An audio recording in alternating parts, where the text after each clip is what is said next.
Hello student, हर हर महादेव। हमारा जो initiative है टू कंप्लीट 6 to 12 एनसीईआरटी, उसमें क्लास 6 पूरी तरीके से कंप्लीट हो चुका है। क्लास 7 का ज्योग्राफी भी कंप्लीट हो चुका है और आज हिस्ट्री का भी लास्ट चैप्टर है। इसके बाद हिस्ट्री भी कंप्लीट हो जाएंगे, तो कल से हम सब पॉलिटी स्टार्ट करेंगे, ठीक है। तो इसका चैप्टर है 10, जो लास्ट चैप्टर है। इसमें है 18th सेंचुरी पॉलिटिकल फॉर्मेशन के बारे में। तो यहाँ पे बताया जा रहा है कि आपको मैप 1 और 2 को क्लोजली देखना है। उसमें ना जो क्या क्या सिग्निफिकेंट हैपनिंग हो रहा था first half of 18th century में, उसको नोटिस करना है, ठीक है। देखो, बाउंड्रीज बताना है मुगल का एम्पायर का, जो रीसेप्ड की by the emergence of new independent country. देखो, बाउंड्री रीसेप्ड हो गया था मुगल का, और फिर ना बाय 1765 में ना और दूसरा पावर भी आया था जो ब्रिटिश था, सक्सेसफुली ग्रैब्ड कर रहा था टेरिटरी को ईस्टर्न इंडिया से, ठीक है। और फिर ना इस मैप में ये भी बताया जा रहा है कि जो क्या कंडीशन था 18th सेंचुरी में, जो चेंज होता गया था ड्रामेटिकली और relatively short span of time में, ठीक है। ये चैप्टर बताता है हम सबको, बताता है emergence of new political group जो है सब कॉन्टिनेंट में, जो ड्यूरिंग 18th सेंचुरी का फर्स्ट हाफ में हुआ था। जैसे 1707 में जब औरंगजेब डाइट किया था, तो थर्ड बैटल ऑफ पानीपत हुआ था 1761 में, ठीक है। उसके बाद बताया जा रहा है कि क्राइसिस हुआ था मुगल एम्पायर का और लेटर मुगल के बारे में, ठीक है। तो जो चैप्टर 4 में हमसे मुगल एम्पायर के बारे में पढ़े थे कि वो सब क्या सक्सेस और स्टार्ट फेसिंग करने लगा था, जो क्राइसिस जैसे वो 17th सेंचुरी में आया था। तो वैसे ही बहुत ज़्यादा फैक्टर थे जो इस चीज़ के लिए जिम्मेदार थे। औरंगजेब ना अपना मिलिट्री और फाइनेंशियल रिसोर्स को नहीं फुलफिल कर पा रहा था, और वो जो उसका ड्रीम था ना डेक्कन पे वॉर करना, वो भी ज़्यादा भारी पड़ रहा था। और फिर ना जो इसका सक्सेसर था ना, वो ज़्यादा एडमिनिस्ट्रेशन को सही तरीके से नहीं चला पा रहा था। फिर उसके बाद क्या हुआ कि डिफ़िकल्ट हो गया था मुगल के लिए कि अपना पावरफुल रखना और फिर मनसबदार को रखना। फिर नोबल अपॉइंट करने लगे थे गवर्नर को, सूबेदार को। फिर उसको भी रिवेन्यू और मिलिट्री एडमिनिस्ट्रेशन, जो एडमिनिस्ट्रेटर जो थे दीवान और फौजदार, उसको भी पैसे मतलब कि उनका ऑफ सैलरी देना बहुत ज़्यादा मुश्किल हो गया था। और फिर उसके बाद क्या हुआ, एक्स्ट्रा ऑर्डिनरी पॉलिटिकल इकोनॉमिक और मिलिट्री पावर ना रीजन मुगल के रीजन में बढ़ने लगा। और इससे क्या हुआ, गवर्नर कंसोलिडेट कर लिया अपना पावर और अपना प्रोविनेंस बनाने लगे। और periodic remittances of revenue to the capital declined, और उसके बाद कैपिटल ना डिक्लाइन होने लगा। वो सब पहले रिवेन्यू देते थे, फिर उसके बाद कैपिटल डिक्लाइन होने लगा, तो वो सब छोड़ दिए। फिर पीजेंट और ज़मींदार ना रिबेल कर दिए थे किस पार्ट में, नॉर्दर्न और वेस्टर्न इंडिया के पार्ट में। और फिर वहाँ पे प्रॉब्लम हो गया था और रिवोल्ट ना ऐसा प्रेशर कॉज कर दिया था माउंटिंग टैक्सेस पे, ठीक है। और फिर ना क्या हुआ, कुछ टाइम गुजरता गया, तो जिससे पावरफुल चीफ्टन थे ना, वो कंसोलिडेट कर लिया अपना पोजीशन, और मुगल अथॉरिटी ना चैलेंज किया जाने लगा रिबेलियस ग्रुप के द्वारा, पास्ट में जैसे होता था। और फिर ना इसी ग्रुप के द्वारा ना इकोनॉमिक रिसोर्स कंसोलिडेट करने लगा देयर पोजीशन को लेकर। और फिर मुगल एम्पायर थे ना आफ्टर औरंगजेब के बाद, वो अनेबल हो गए थे इन सबको अरेस्ट करना और अपना शिफ्ट करना political economic authority, provincial governor, local chieftains and other groups के खिलाफ, ठीक है। उसके बाद बताया जाता है कि जो मिडिट्स में था ना,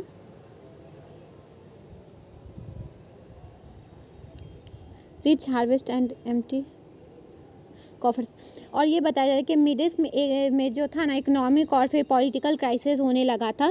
तो ना उसी टाइम ना ईरान के नादिर शाह आए थे, जो यहाँ पे ना प्लंडर किए थे दिल्ली में 1739 में। वो ना इमेंस वेल्थ यहाँ से लूट के लेके गए थे, और उनका इन्वेजन ना अफगान रूलर अहमद शाह अब्दाली का रेट्स के लिए मतलब फॉलो किया गया था अहमद शाह अब्दाली के बाद का, ठीक है। और वो इन्वेड किए थे नॉर्थ इंडिया को 5 टाइम 1748 से 1761 में, ठीक है।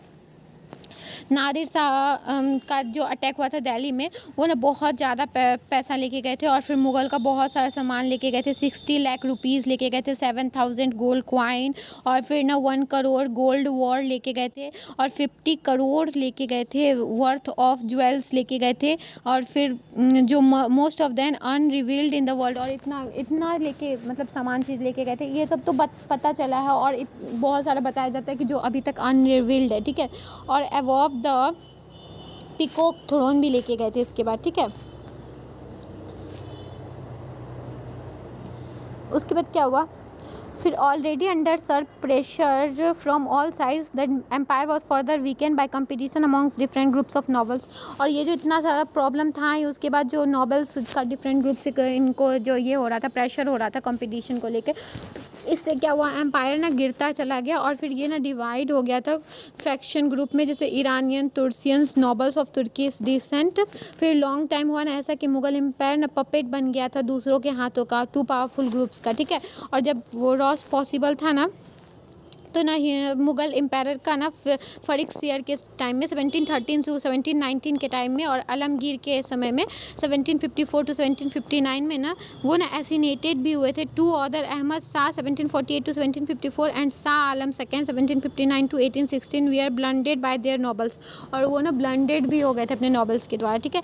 अब न्यू स्टेट कैसे इमरजेंस हुआ था न्यू स्टेट का मुगल के टाइम में, ठीक है। ऑथोरिटी जो मुगल का था ना वो ख़त्म होने लगा था, और गवर्नर ना अपना ना सूबेदार जो थे, ज़मींदार सब थे, वो अपना power authority different part of the sub continent में रखने लगे थे, ठीक है। और 18th सेंचुरी में ना मुगल ग्रेजुअली ख़त्म होता जा रहा था, और इंडिपेंडेंट रीजन जो होता था, रीजनल स्टेट होता था, वो बढ़ते जा रहे थे।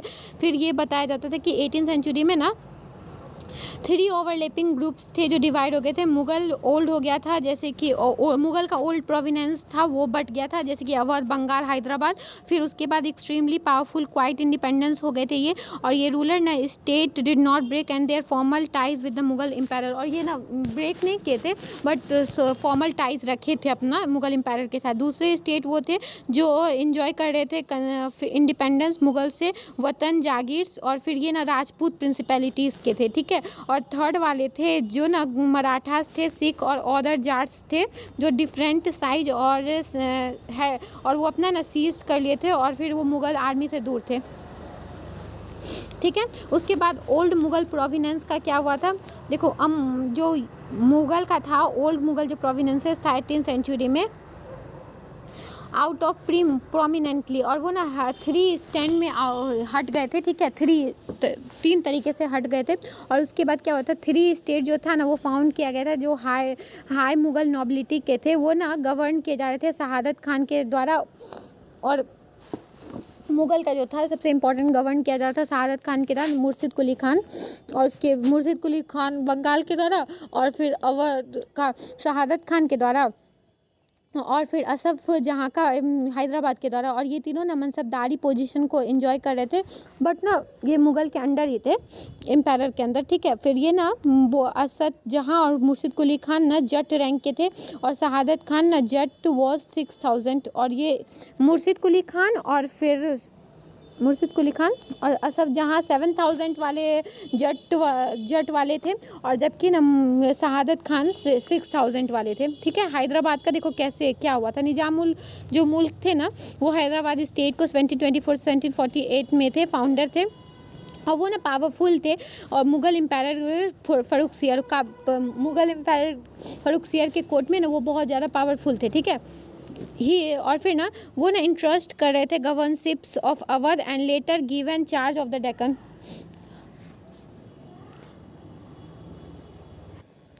और उनको चार्ज भी उसके बाद ना वो चार्ज भी दिए थे अवध का, ठीक है। और उसके बाद ना वो डेक्कन का भी चार्ज लिए थे। फिर मुगल गवर्नर जो थे डेक्कन प्रोविनेंस के ड्यूरिंग 1720 to 1722 असफ जहाँ, वो ना ऑलरेडी गेन कर लिए थे पॉलिटिकल और फाइनेंशियल एडमिनिस्ट्रेशन, ठीक है। इसकी वजह से ना उनको ना डेक्कन और में competition amongst the court novelty, उनको कोर्ट नोवेलिटी से डेक्कन में कंपटीशन हो गया था, और फिर वो पावर कर लिए थे अपने हैंड में, और फिर ना एक्चुअल रूलर बन गए थे उस रीजन का, ठीक है, डेक्कन का।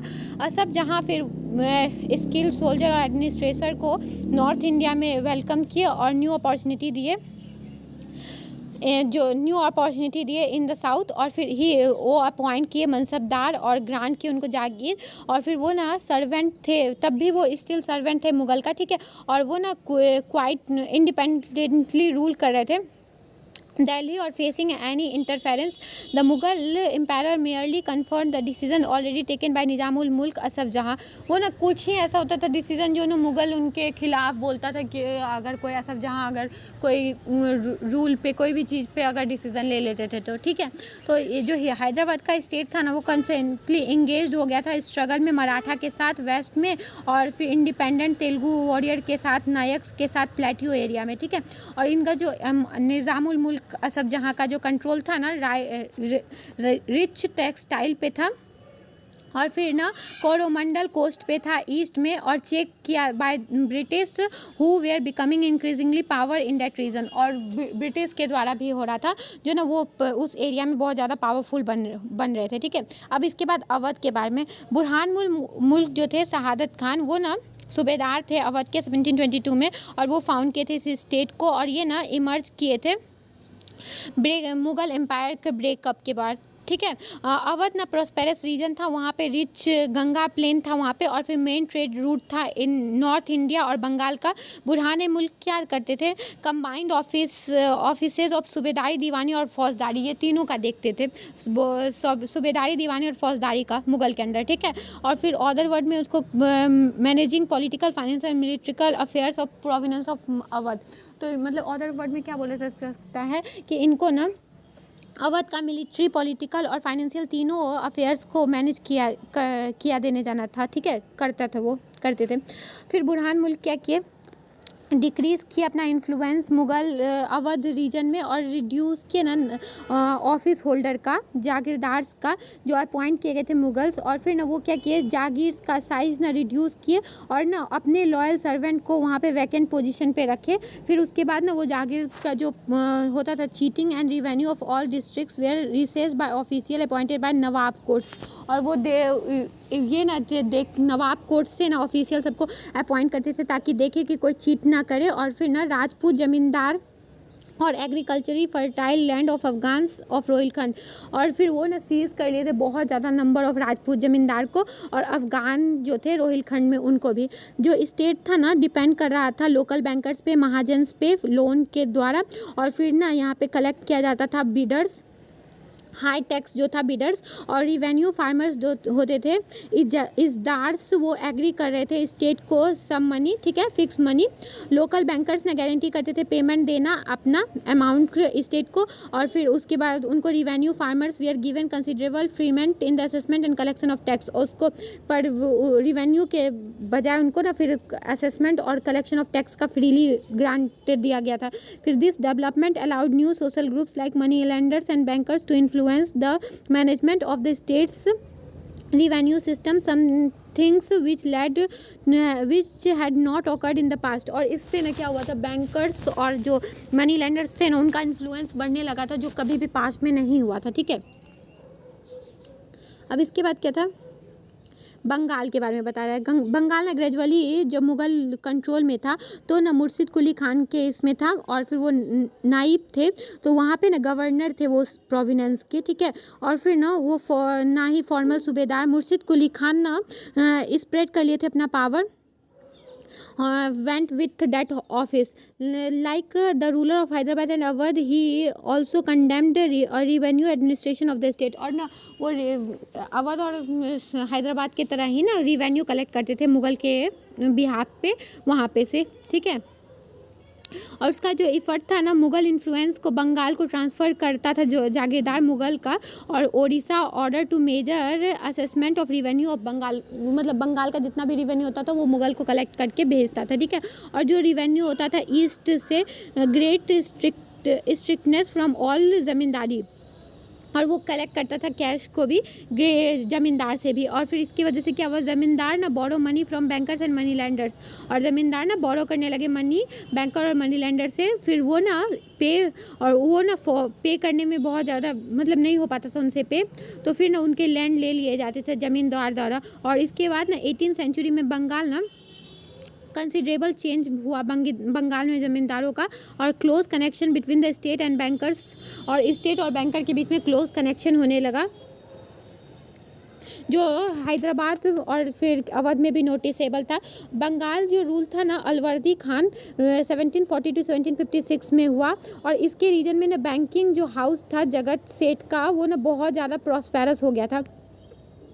हाँ, if we take a bird eye view, अगर हम सब देखेंगे कि किस टाइप का था, तो हम सबको पता चलेगा कि फीचर अमॉन्ग दिस स्टेट्स, हम सबके इनमें ना कॉमन फीचर क्या था।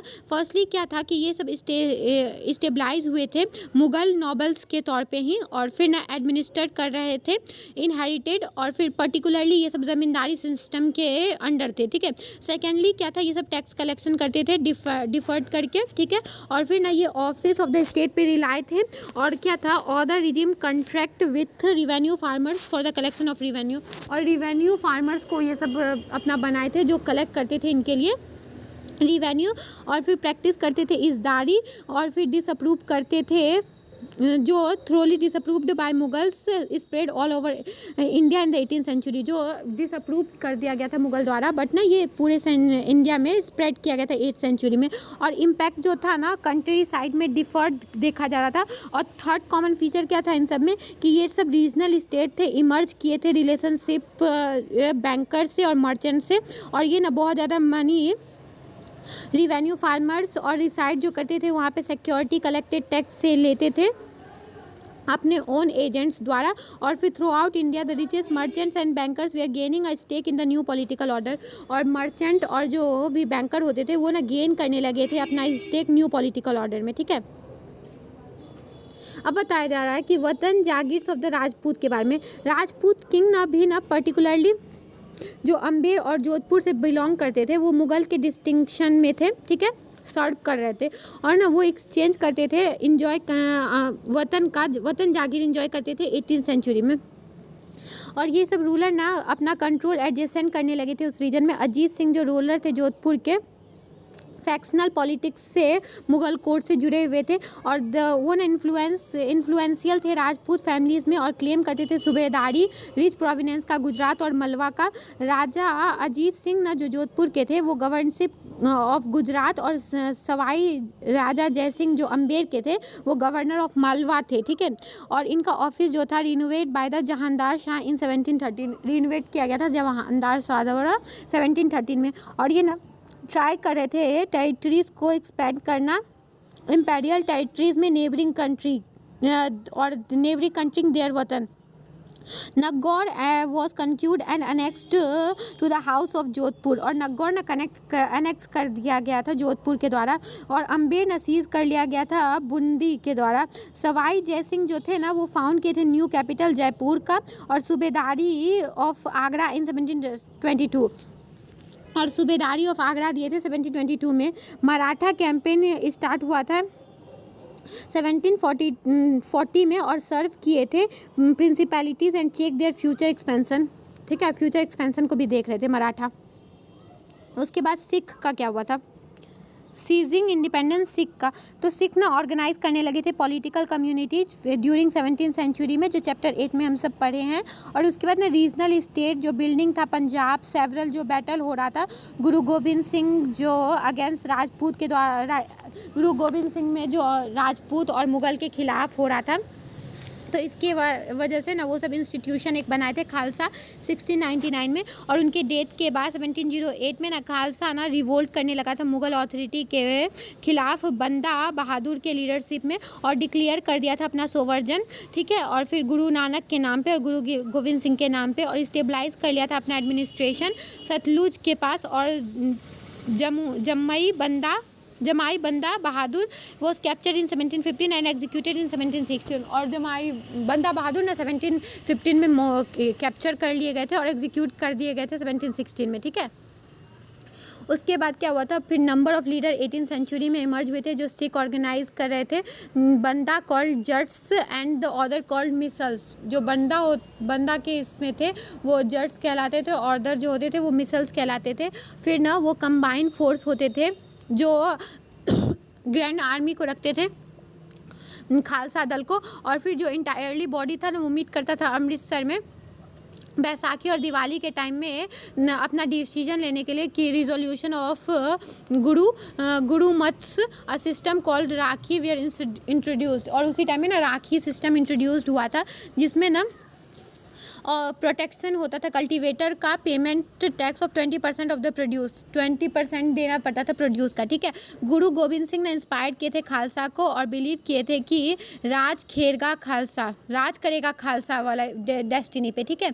और फिर ना वो बताए थे कि ना ये जो मुगल का गवर्नर है अहमद शाह अब्दाली वो सीज्ड, और बताए थे कि मुगल पे मतलब मुगल के खिलाफ लड़ने के लिए। और फिर मुगल का जो गवर्नर थे अहमद शाह अब्दाली उस सीज कर लिए थे पंजाब को और सरहिंद फ्रॉम मुगल्स, पंजाब और सरहिंद ना उनसे मुगल से सीज कर लिए थे वो सब। खालसा डिक्लेयर कर दिए थे सोवर्जन रूल। अपना 1765 में फिर से significantly this coin bore the same inspirations as one of the order issued by Khalsa in the time of Banda Bahadur. और ये ना उसी टाइप का था जिस टाइप से बंदा बहादुर ने इंस्पिरेशन लाए थे कि सबको अलग, मतलब कि अपना नया स्वामित्व स्टार्ट करना है, कि मतलब सब अपने हिसाब से जिएंगे, वो वाला हो गया था। ठीक है। The Sikh territories in the late 18th century extended from Indus to the Jamuna but they were divided under different rulers। जो सिख टेरिटरी था ना 8th सेंचुरी में एक्सटेंड हो गया था इंडस से जमुना तक, बट ना उनका डिवाइड हो गया था डिफरेंट रूलर्स में। जैसे महाराजा रंजीत सिंह पर भी ना रीयूनाइटेड किए थे इस ग्रुप को और कैपिटल बनाए थे लाहौर को 1799 में। अब देखो मराठा के बारे में बताया जा रहा है। मराठा जो किंगडम था ना वो बहुत पावरफुल था रीजन में और मुग़ल के अपोजिशन में था। शिवाजी जो 1767 से 1680 में थे, वो ना किंगडम को support of powerful warrior families Deshmukh से उसके सपोर्ट में थे, स्टेबल थे। और फिर ना हाईली मोबाइल थे, पीजेंट पेस्ट्रोइल्स थे, Kunbis provided the backbone of the Maratha family. और जो हाईली मोबाइल पर्सन थे और पीजेंट सब थे ना, वो ना बैकबोन बने हुए थे मराठा के लिए। ठीक है। शिवाजी ने अपना फोर्स को यूज़ करते थे पेनिसुला में मुग़ल के खिलाफ। और शिवाजी के डेथ के बाद ना मराठा का ना Chitpavan Brahmans who serve Shivaji successor as Peshwa और प्रिंसिपल मिनिस्टर। फिर ना वो सब इस जो पेशवा थे, जो चित्तपावी ब्राह्मण थे, वो सब शिवाजी के मरने के बाद ना मराठा को राज करने लगे थे।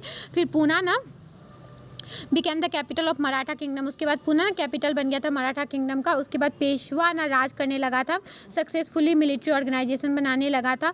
फिर fortified areas of Mughals and residing cities and engaging Mughal armies in areas where they supply lines and reinforcement could be easily disturbed.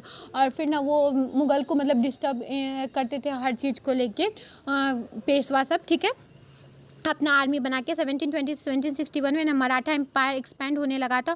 और फिर इनका अथॉरिटी ना चिप्ड करने लगा था मुगल एम्पायर को। मलवा और गुजरात को वो सीज कर लिए थे मुगल से 1720 में। और 1730 में मराठा किंग ना रिकॉग्नाइज करने लगे थे अपने आप को ओवरलॉर्ड ऑफ डेक्कन पेनिनसुला का। और फिर ना वो पोज करने लगे थे चौथ और सरदेशमुखी एंटायर रीजन में। जब रेडिंग हुआ था दिल्ली से 1737 में, मराठा डोमिनेशन एक्सपैंड रैपिडली। उस टाइम में मराठा डोमिनेंट बहुत ज़्यादा एक्सपैंड हो रहा था। राजस्थान, पंजाब नॉर्थ साइड में, बंगाल और उड़ीसा ईस्ट में, और कर्नाटक और Tamil Telugu countries in the south में, जो मैप 1 में दिखाया गया है। और ये ना इंक्लूड कर रहे थे मराठा एम्पायर को और ट्रिब्यूट मांगते थे मराठा सोवर्निटी के लिए और एक्सपेंसन कर रहे थे इनॉर्मस रिसोर्स का। पर उनको इस चीज़ के लिए प्राइस चुकाना पड़ा। उनका मिलिट्री कैंपेन जो होता था ना hostile towards the Marathas, as they result they not incline to support Marathas during the third battle of Panipat in 1761। इनका जो ये जो टैक्स मांगने का सिस्टम था ना, वो इनके लिए बहुत ज़्यादा खतरनाक हो गया। और इसकी वजह से जब ना थर्ड बैटल ऑफ पानीपत हुआ 1761 में, तो उनका कोई सपोर्ट नहीं किया। फिर अलॉन्ग साइड जो इनलेस मिलिट्री कैंपेन होने लगा था मराठा को, वो डेवलप करने लगा था इफेक्टिव एडमिनिस्ट्रेटिव सिस्टम। ठीक है।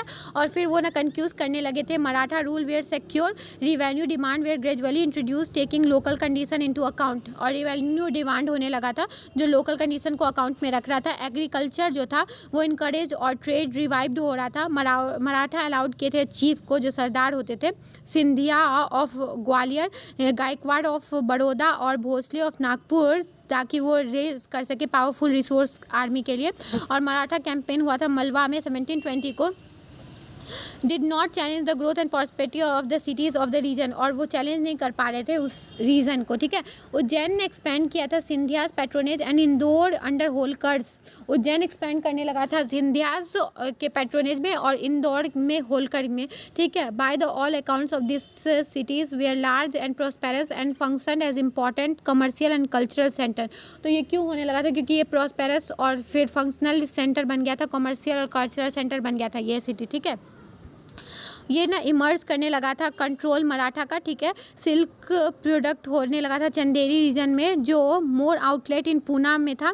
और मराठा कैपिटल जो बुरहानपुर में था पार्टिसिपेटेड इन ट्रेड। और वो पार्टिसिपेट करता था ट्रेड बिटवीन आगरा और सूरत का, जो एक्सपेंड करने लगा था hinterland include Poona and Nagpur. और जो पूना और नागपुर को भी इंक्लूड करने लगा था साउथ में, और Lucknow Allahabad in the east में भी।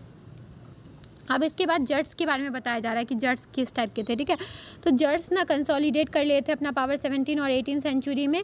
इनका जो लीडर था चूड़ामन ना, वो एक्वाइर कर लिए थे अपना territories west of the city of Delhi में और 1680 में, और वो अपना ना डोमिनेशन बिगेन करने लगे थे इम्पेरियल सिटीज़ ऑफ दिल्ली से एंड आगरा से। फिर for a while they became the virtual custodian of the city of Agra. कुछ दिन के लिए तो वो वर्चुअल कस्टोडियन बन गए थे आगरा सिटी के, ठीक है। फिर उसके बाद जट्स ना पॉस्पेरस एग्रीकल्चरिस्ट थे, और वो ना टाउन जो था पानीपत और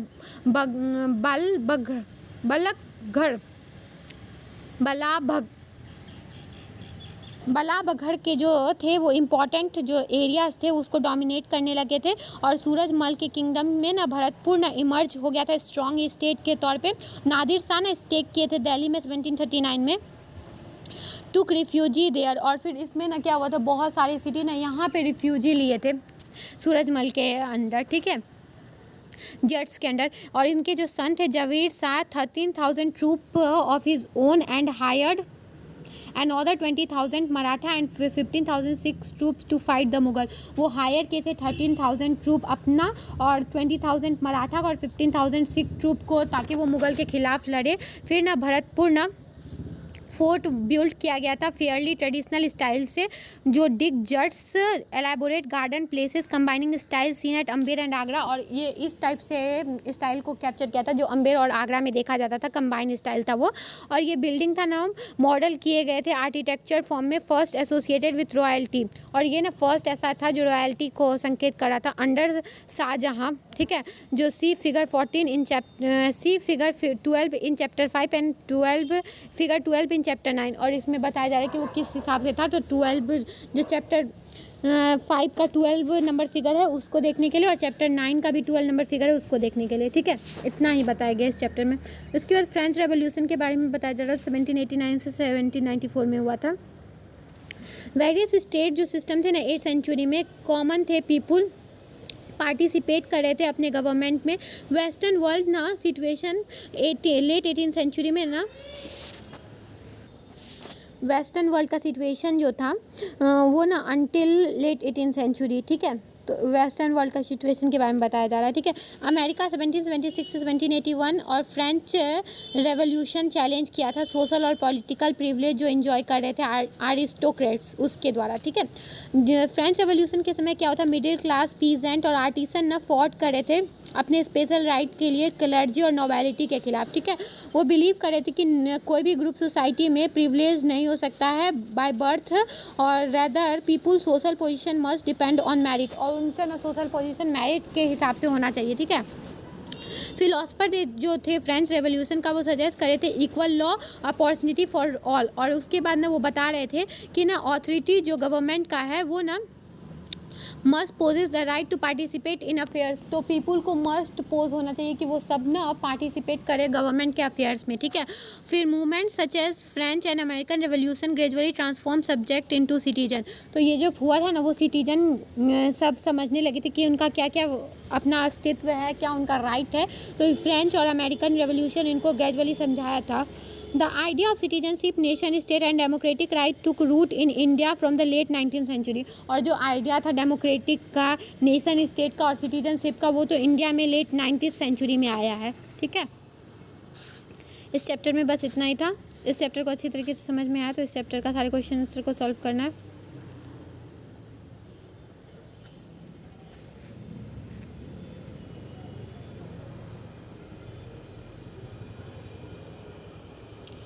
आई होप यू अंडरस्टैंड। अगर कोई भी डाउट हो तो कमेंट में पूछ सकते हैं। Thank you.